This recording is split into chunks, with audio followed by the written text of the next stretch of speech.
ما مسلمان ها معتقدیم امیرالمومنین ما فرموده است به ما گوش کرده ایم، خوانده ایم ما.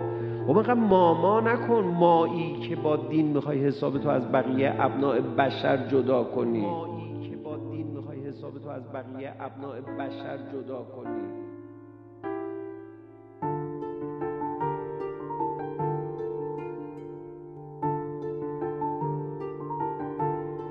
من پیشنهاد میدم که الان بیایم اینجوری بگیم ما انسان ها بذار همه انسان ها بیان.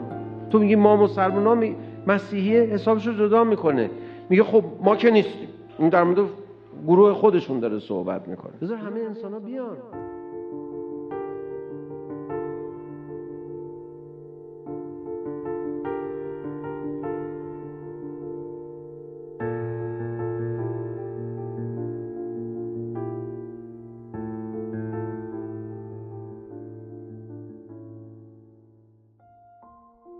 ما زیبایی‌های معنوی دینیمون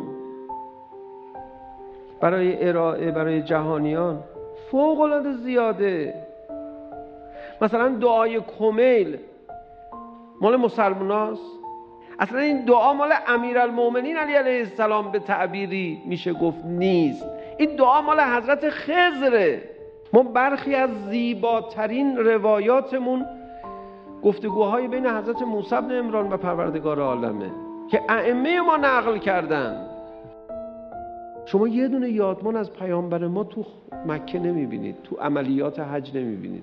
مقام حضرت ابراهیم، مقام در واقع حضرت هاجر، سعی بین صفا و مروه، چشمه زمزم قدمگاه حضرت اسماعیل، منا و عرفات و اینها. عرفات جای آدم و حوا، اونجا چقدر گریه کردن. قربانی تأسیه به حضرت ابراهیم، سنگ زدن تأسیه به حضرت ابراهیم. و میدونید اکثر مسیحی های عالم نمیدونن ما چقدر احترام به حضرت ابراهیم میگذاریم. بابا حضرت ابراهیم که دیگه مال ما نیستش که. بذار بیان، بذار آشنا بشن.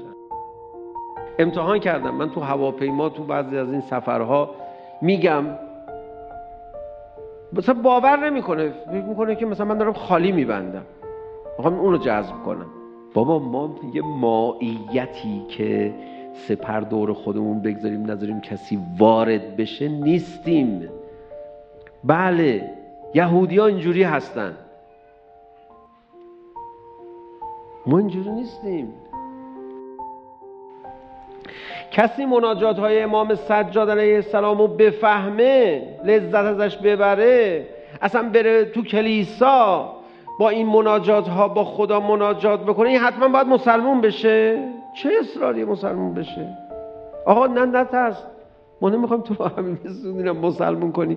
متن صحیفه رو برو بخون، حالش رو ببر، لذتش رو ببر. ما داریم کسانی که عاشق عبارت‌های امیرالمومنین علی علیه السلام تو نهج البلاغه هستن. بعد میدونید اصلا من تا حالا ندیدم کسی انگیزه داشته باشه بین المللی نهج البلاغه رو معرفی کنه. اون قسمت‌هایش که لازمه طرف مسلمون بشه رو بذار کنار، حالا قسمت‌های عمومیش بذار لذتش رو ببره. من پیشنهاد میدم که الان بیایم اینجوری بگیم ما انسان ها بذار همه انسان ها بیان. تو میگی ما مسلمان ها، مسیحی حسابش رو جدا میکنه، میگه خب ما که نیستیم. این در مورد گروه خودشون داره صحبت میکنه. زیبایی های معنوی دینیمون برای ارائه برای جهانیان فوق العاده زیاده. بذار همه انسان ها بیان.